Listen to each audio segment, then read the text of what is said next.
I never imagined the day would come when I'd be clawing through cold, damp soil with my bare hands, hunting for the faint sound of my disabled daughter's heartbeat. The neighbors heard my screams, raw, breaking, desperate. But none of them understood the nightmare unfolding beneath their manicured HOA-approved lawns. Only one person knew, and she was the monster who caused it.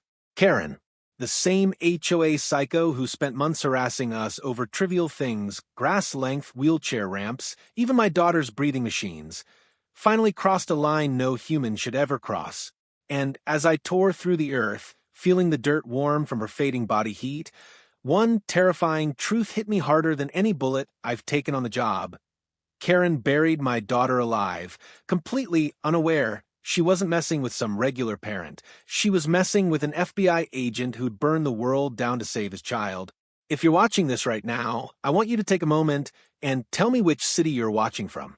Drop it in the comments. I love seeing how far these stories travel across the USA.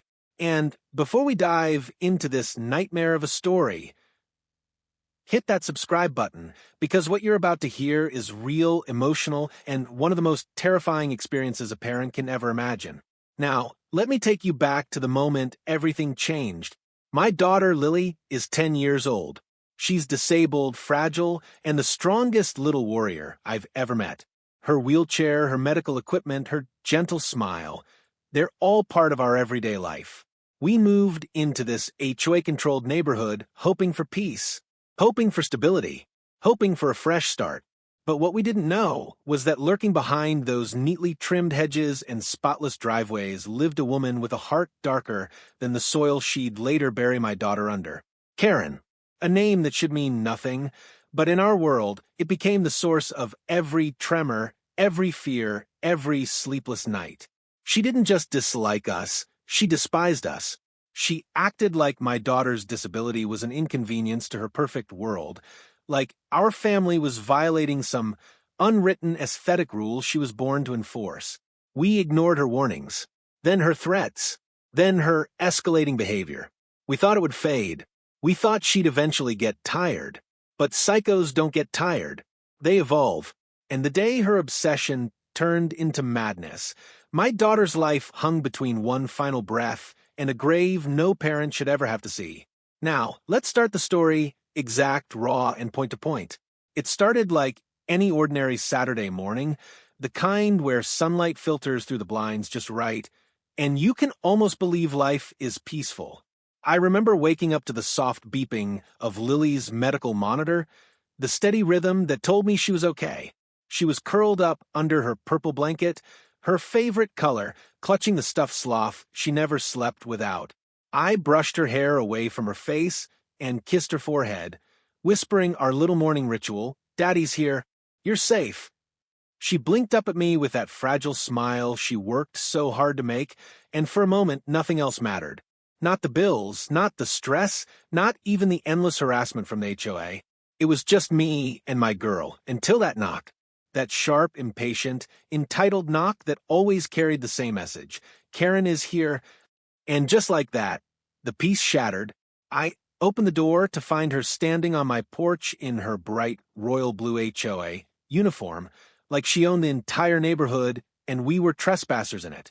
Her blonde hair was yanked into a tight bun, her clipboard gripped like a weapon, and that signature scowl plastered across her face as if the very sight of our home caused her physical pain.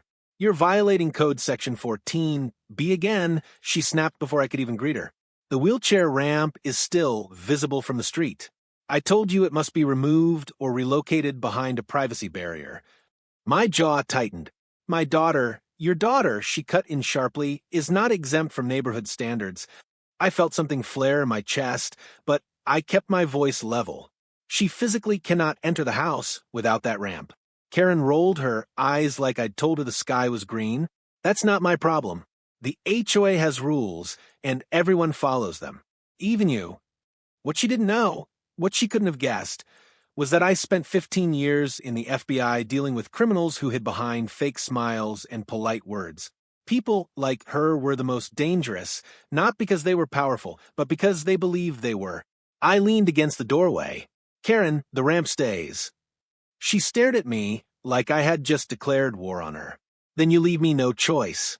I'll be filing an official complaint with the board. You've already filed 12, I reminded her calmly. And the county approved the ramp. It's legal. But Karen didn't care about legal. She cared about control. Don't push me, she hissed, stepping closer. You have no idea who you're dealing with. Irony. Pure irony. If only she knew. But I didn't respond. I closed the door, gently, refusing to escalate. I thought that was the end of it. I thought she'd stomp away, complain to her echo chamber Facebook group, and find some other imaginary crime to obsess over. I was wrong. Dead wrong.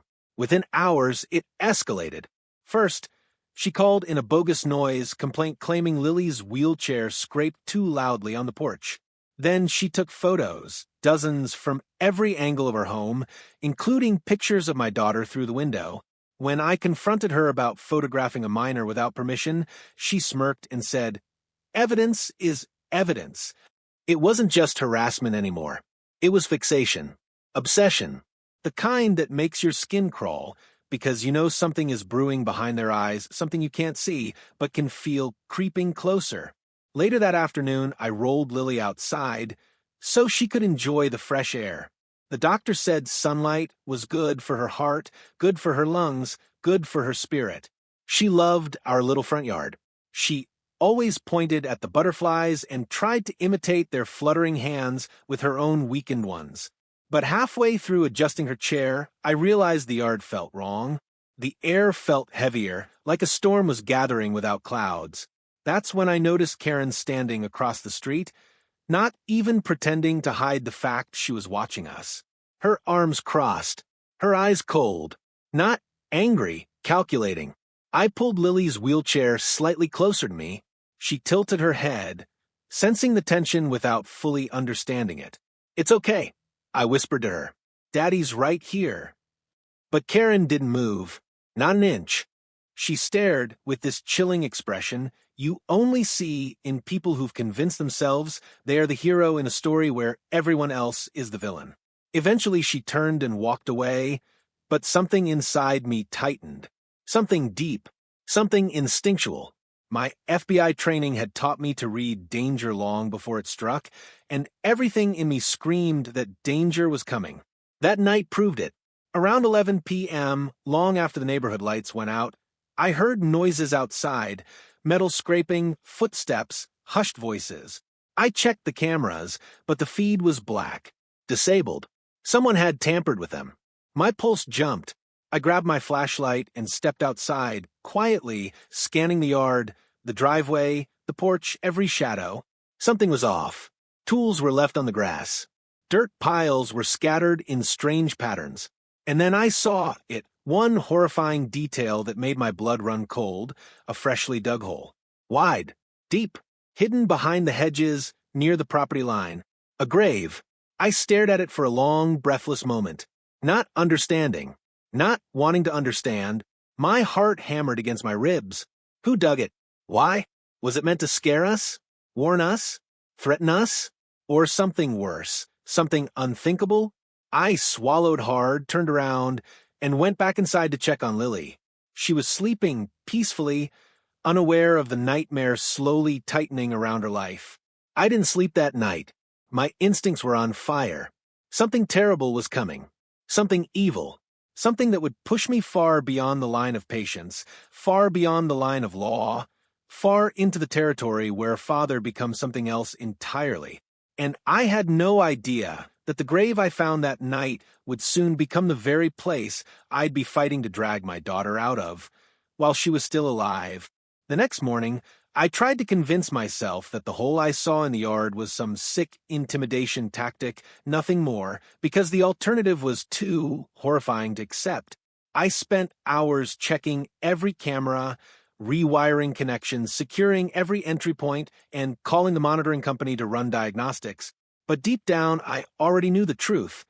Cameras don't fail on their own. Someone takes them out. Someone who knows what they're doing, or believes they do. But while I was tightening screws and reattaching cables, Karen was already escalating her madness.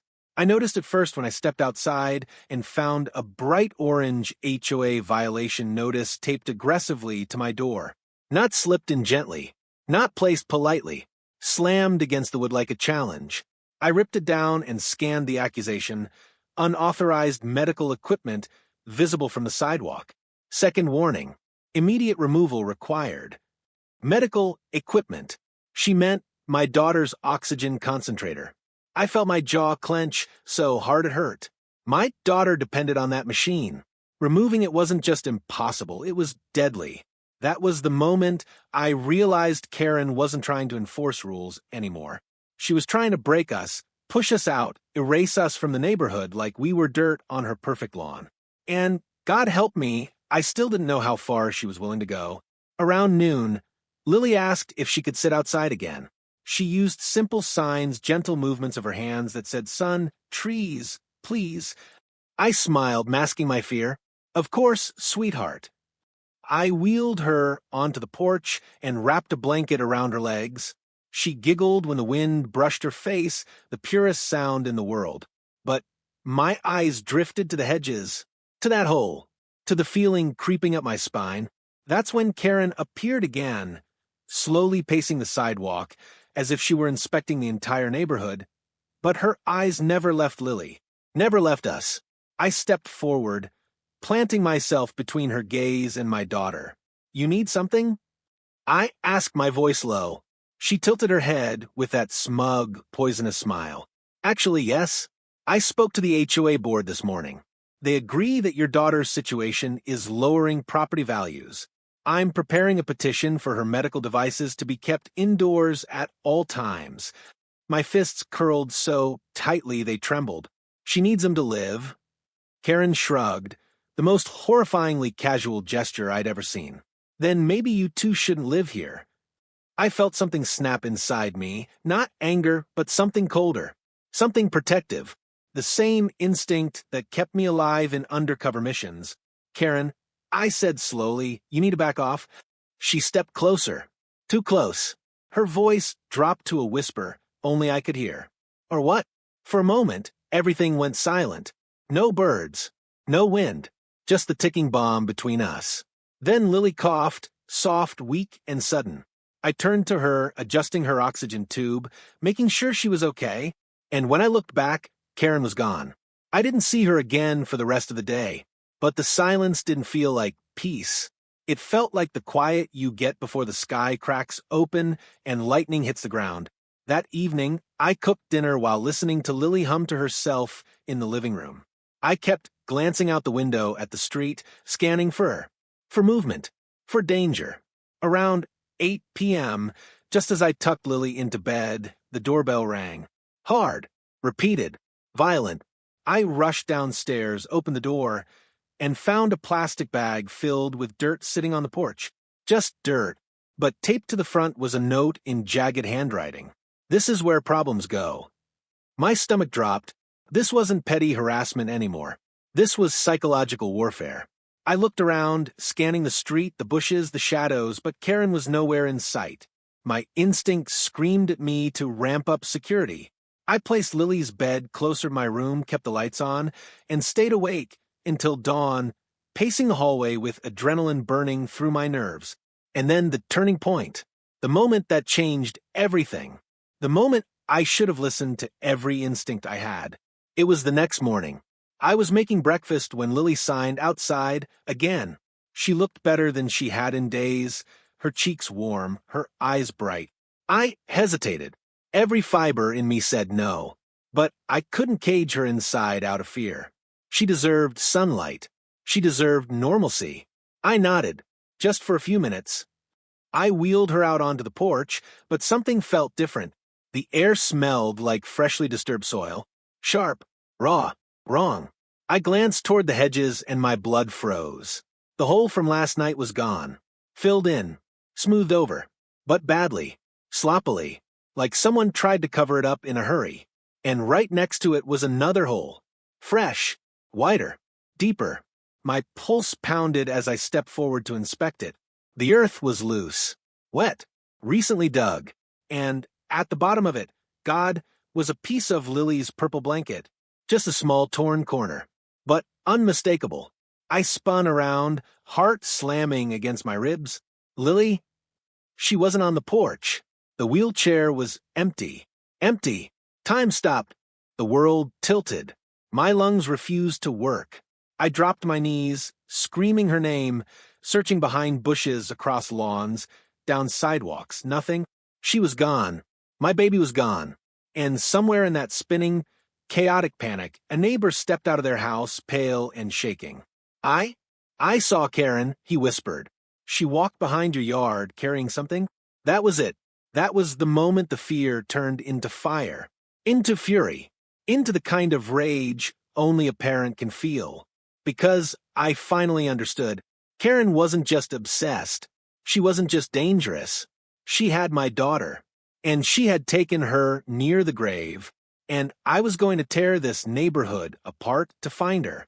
I don't remember taking my first step. I don't remember grabbing my phone.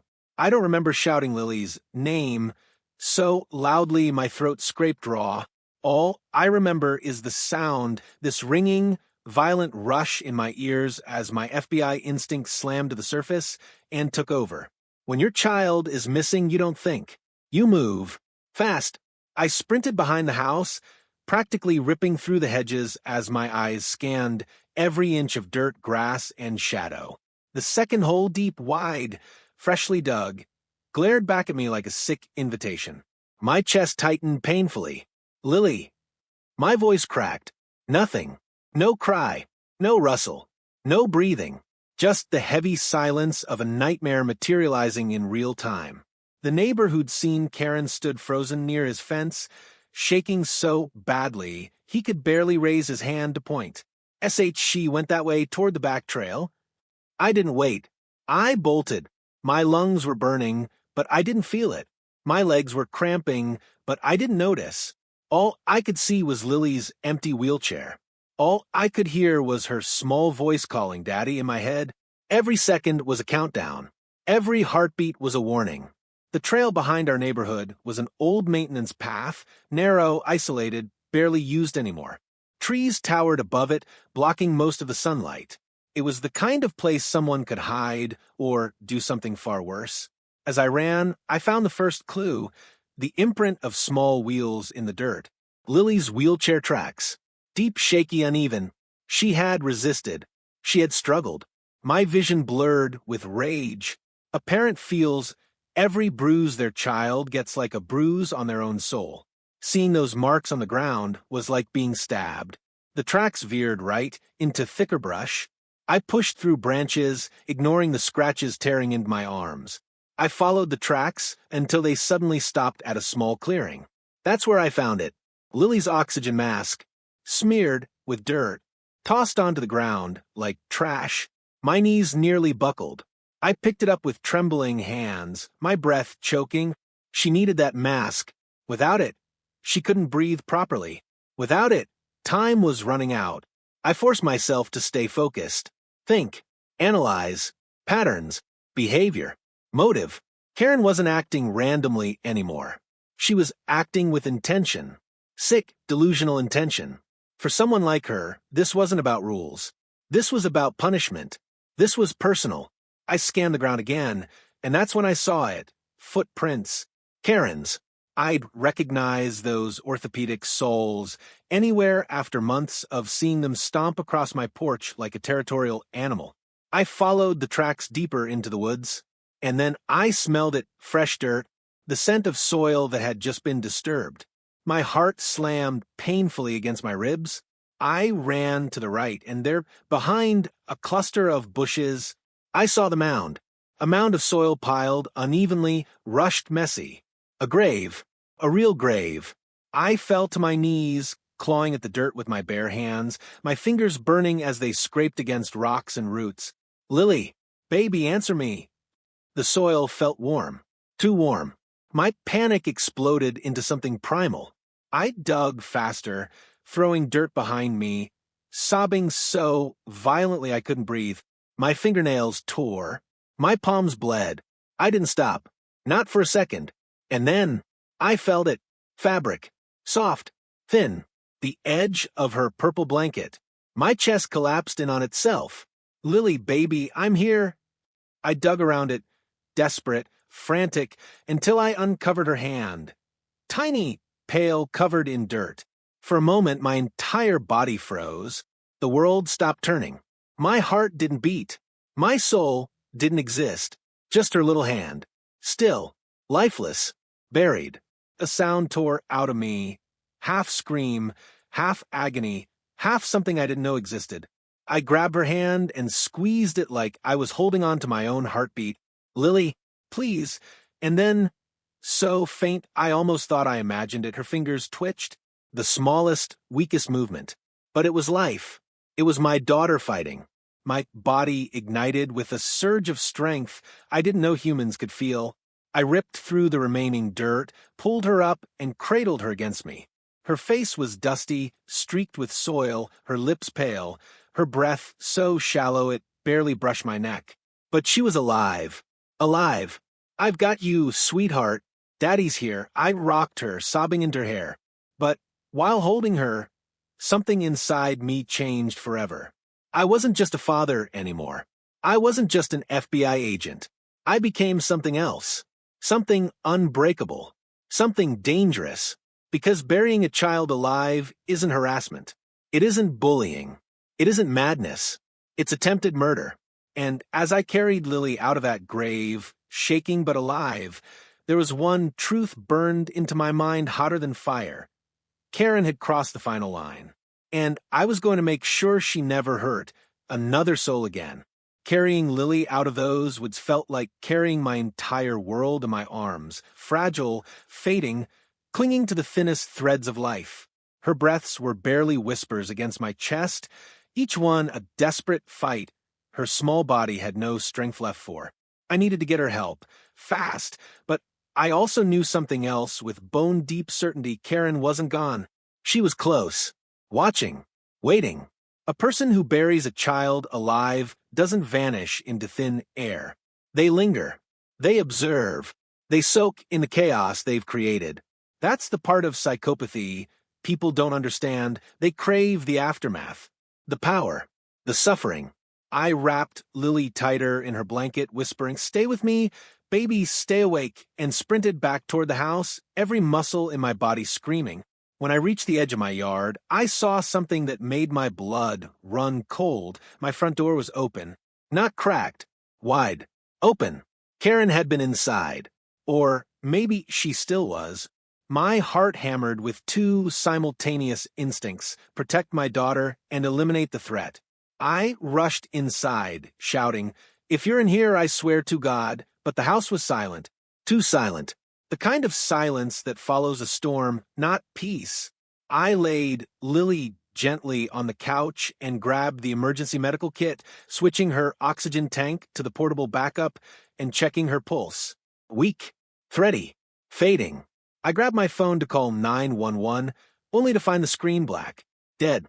My charger cable was cut clean through. Every backup battery unplugged. Every outlet sabotaged. Karen had planned this. She had thought ahead. She wanted me isolated, panicking, powerless. But she forgot one thing. I'm FBI, and panic is when I become most dangerous. I grabbed my tactical bag from the closet, one I hadn't needed in years, and slung it over my shoulder. Glock, spare mags, flashlight, handcuffs, evidence markers. Old habits feel like muscle memory. They return the second you touch the tools that once defined your life. Before I made my next move, Lily's eyes fluttered open for just a moment. Her lips trembled as she signed a single shaky word against my chest. "Mom." My heart cracked. My wife, Lily's mom, died 2 years ago. Lily called for her only when she was terrified beyond words. I kissed her forehead. "Mom is watching over you, sweetheart. Daddy's here. I'm not letting anything happen to you." I secured her oxygen tube and lifted her again, one arm supporting her, the other gripping my weapon. As I stepped outside, scanning every yard, every porch, every shadow, a figure suddenly darted behind my neighbor's RV. My instincts ignited. Karen. She bolted. I gave chase instantly, adrenaline ripping through my veins like wildfire. She sprinted toward the cul-de-sac, stumbling in her cheap slip-on shoes, glancing back with wild, crazed eyes. Her HOA uniform was smeared with dirt, her hair disheveled. She wasn't pretending anymore. The mask was off. She wasn't the annoying HOA lady. Right now, she was a predator who got caught mid-kill. "Stop!" I roared. "You lay one more finger on my daughter, and I will bring hell to you." She screamed back, "SHE didn't belong here. None of you do." Her voice cracked like something inside her had snapped long ago. She ran past the community park, shoving a trash can behind her in a pathetic attempt to slow me down. I didn't even flinch. She veered into the old maintenance shed behind the tennis court, dark, abandoned, the perfect place for someone like her to hide in. I approached carefully, holding Lily securely while keeping my gun aimed at the door. My voice was low, controlled, deadly. "Karen, come out. Right now." No answer. Just ragged breathing echoing inside. I stepped in slowly, clearing corners, scanning shadows, every sense alert. And then she lunged, a blur of blue and gold uniform, nails out like claws, screaming like a feral animal. She tried to grab Lily. She actually tried to rip my barely conscious daughter out of my arms. Something inside me shattered. I slammed Karen backward into a metal shelf, disarming her in seconds and locking her wrists behind her back with my cuffs. She thrashed, shrieking, "The HOA will never accept you. Your girl is a curse. You buried a child alive," I growled in her ear. "You're done." I dragged her outside, pinning her to the ground with one knee while dialing emergency services on a landline at the shed entrance. As dispatch answered, Karen let out the most chilling laugh I'd ever heard, a hollow, deranged cackle. "You think this is over?" she whispered. "You think you're the hero?"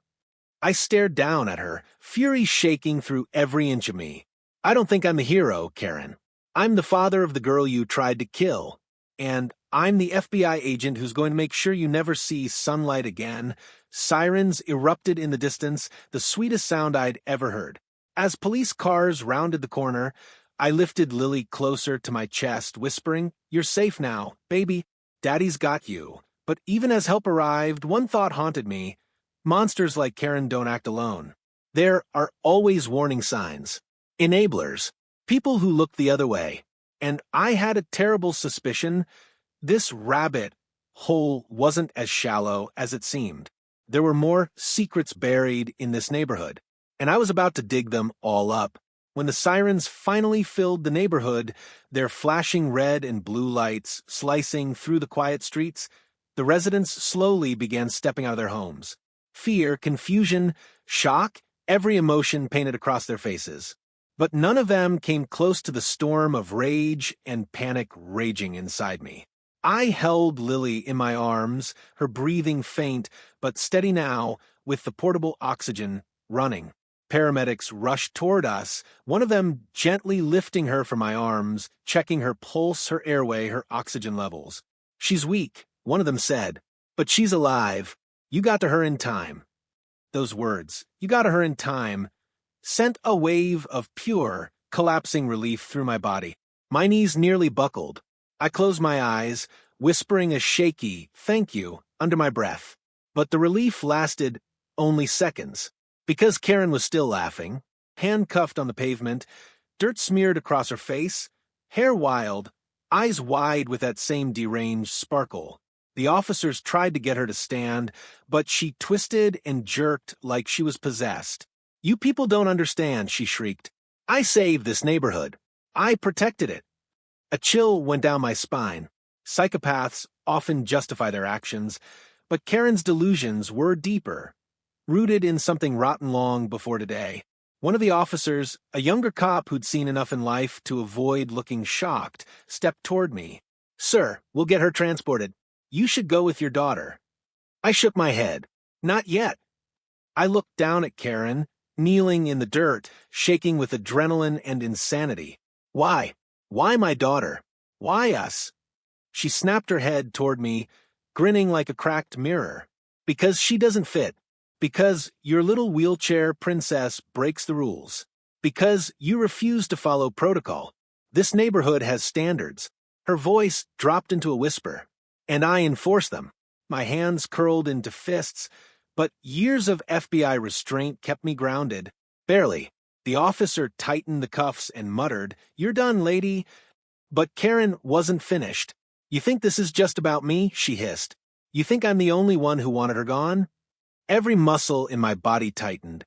"What are you talking about?" She laughed again, loud, echoing, chilling. "The HOA board. They all agree. They just don't have the courage to act. I heard them talk about you. About her. About how families like yours ruin property value. I did what they were too scared to do." The paramedic beside me froze mid-motion. The officer stopped writing in his notebook. My vision went red around the edges. I stepped closer. "Names. Say them." Karen's eyes burned with hatred. "They'll deny it. They always deny it. But I heard them. They told me the neighborhood needed to be preserved, that some people needed to be removed. So I removed you." She smiled like she'd accomplished something brave, and suddenly everything clicked. The repeated violation notices, the fake complaints, the neighbors who conveniently never saw anything, the anonymous calls about disturbances, the pressure to leave, the meetings we were never invited to. This wasn't just Karen's doing. It was a culture, a mindset, a quiet, poisonous agreement being whispered behind closed doors. I took a slow breath, clenching my jaw until it hurt. "You didn't act alone." "Of course I did," she said with a snicker. "They needed a leader, someone strong enough to do what they wanted." Her face twisted. "I'm the hero here." Hero. That word nearly made me physically sick. The officers pulled her up with force this time, walking her toward the patrol car as she continued rambling nonsense. But it wasn't nonsense. Not to me. There was truth buried in her madness. And I was going to find it. While Karen was loaded into the back of the car, I turned to the officer who'd spoken earlier. "I need interviews with every board member, every neighbor who filed a complaint, everyone who stood by while she harassed my family." He nodded firmly. "How often do you see an FBI agent holding his half-conscious daughter, covered in dirt and shaking with fury?" He knew this investigation wasn't optional. "We'll secure the scene. EMTs have your daughter." I walked toward the ambulance, breath trembling, eyes burning. Lily lay there, tiny and fragile, with an oxygen mask sculpted to her face. One paramedic adjusted the straps, while the other placed warm blankets over her body. "We'll take her in now," he said gently. "Her vitals are stabilizing, but she's exhausted." I climbed into the back with them, sitting beside her, never taking my hand off hers. As the ambulance doors closed, shutting out the world, I looked down at my daughter, my fighter, my miracle, and whispered, "You're safe now. I promise you, this will never happen again." But even as the vehicle rumbled forward, a new fire burned inside me. This wasn't just about Karen anymore. This wasn't just about one madwoman. This was about an entire neighborhood, an entire system that let hatred spread like mold until it produced a monster. Karen was the symptom. The HOA board was the disease. And I was done being quiet, done being polite, done being the father who just wanted peace. I was an FBI agent, and I was going to expose every single one of them. The ambulance ride felt like a blur of sirens, flashing lights, and cold fear that wouldn't leave my chest. I stayed glued to Lily's side the entire time, holding her hand like it was the only thing keeping me alive. Her breathing steadied gradually, but every few minutes her eyelids fluttered like she was trying to fight sleep, and losing, I whispered to her, told her stories about Mommy, about the stars she loved, anything to keep her anchored. When the ambulance reached the hospital, a team of doctors rushed in. Words spilled around me: oxygen saturation, pulse stabilization, mild hypoxia, trauma response, but all I saw was my daughter being pulled away, swallowed by white coats and fluorescent lights. For a split second, I felt helpless. A father without control. A man whose world could collapse at any second. But helplessness turned into fuel. Into fire. Into something sharp and unbreakable. Karen was behind bars, but the rot she came from, the board, the culture, the whispers, still breathed somewhere in my neighborhood. and if I didn't rip it out by the roots, someone else's child could be next. I stepped into the hallway, washed my hands and face, and dialed the local detectives. I need a full statement room, I said, and I need it now. Within an hour, I sat with detectives, describing everything in precise detail: timestamps, behavioral markers, physical evidence, psychological patterns. Not as a parent, as an agent, because justice doesn't happen with emotion. It happens with facts, with precision, with relentless pressure.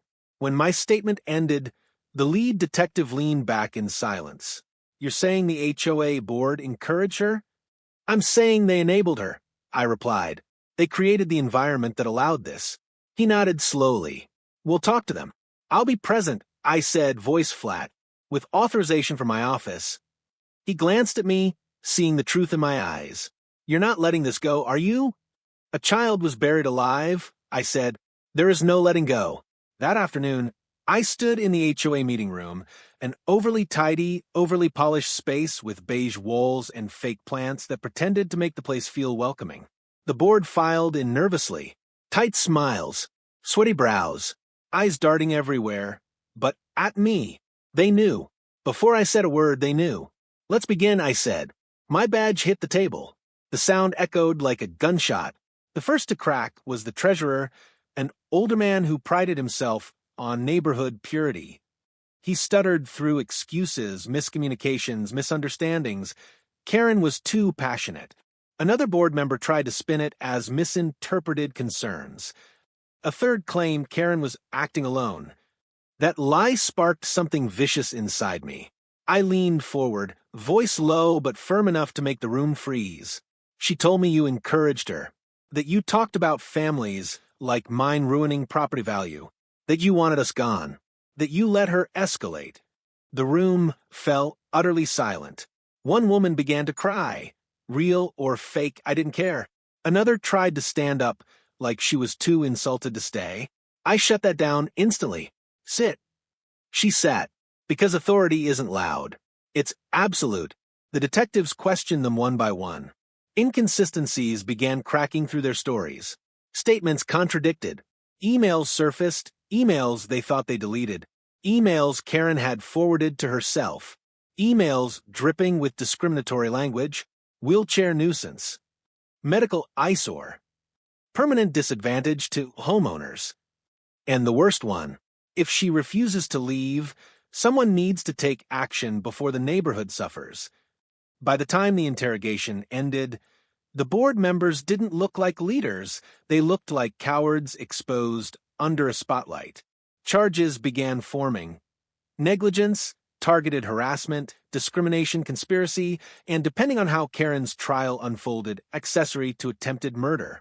I stepped out of that room, feeling something shift in the air. For the first time in months, the weight on my chest lifted. The poison choking our neighborhood was being drained. Justice wasn't a goal anymore. It was happening. When I returned to the hospital, Lily was awake, weak, exhausted, but awake. Her eyes softened when she saw me. Tears blurred my vision so quickly I had to blink them away. I sat beside her bed, held her tiny hand, and kissed her forehead. She can't hurt you anymore, I whispered. None of them can. Lily reached up with trembling fingers and touched my cheek, her silent way of saying she knew. She remembered. She felt safe again. Her doctor walked in, smiling gently. She's stable. She'll need rest, therapy, and emotional support, but physically she's going to recover. I closed my eyes, exhaling a breath I felt like I'd been holding for days. Thank God, the doctor placed a hand on my shoulder. Whatever happened, you saved her life. Don't forget that. But I didn't feel like a hero. I felt like a father who did what any parent would do: burn the world down to protect his child. When we finally returned home days later, police cars were still patrolling the neighborhood. Karen's house was sealed with crime scene tape. The HOA board had resigned. The community was silent, not the normal quiet, but the fragile quiet of people who realized how blind they had been. Neighbors approached me awkwardly, offering apologies, baked goods, sympathy that came too late. I accepted none of it. I took Lily inside, placed her gently on the couch, and sat beside her. She leaned her head against me, her breathing soft and steady. The nightmare was over, but the lesson would never leave me. Evil doesn't always look like a monster. Sometimes it dresses in uniform, holds a clipboard, pretends to care about property values. But when it comes for your child, you become something stronger than fear, something unstoppable. You become the line between life and death. And no one crosses that line, not anymore. If you made it to the end of this story, thank you. Stories like this aren't just entertainment. They're reminders that real courage is born the moment someone tries to take away what you love the most. Before you go, I want to hear from you. Tell me in the comments, which city are you watching from? And what would you do if you were in this father's place? Your voice matters, your perspective matters, and I read every single comment. And listen, if you want more intense, emotional, suspense-packed stories just like this one, stories that keep you glued till the very last second, then hit that subscribe button right now. Your support helps this channel grow, reach more people across the USA, and bring you even bigger, more gripping stories every week. Subscribe, like, comment your city. Let's build this community together, one powerful story at a time.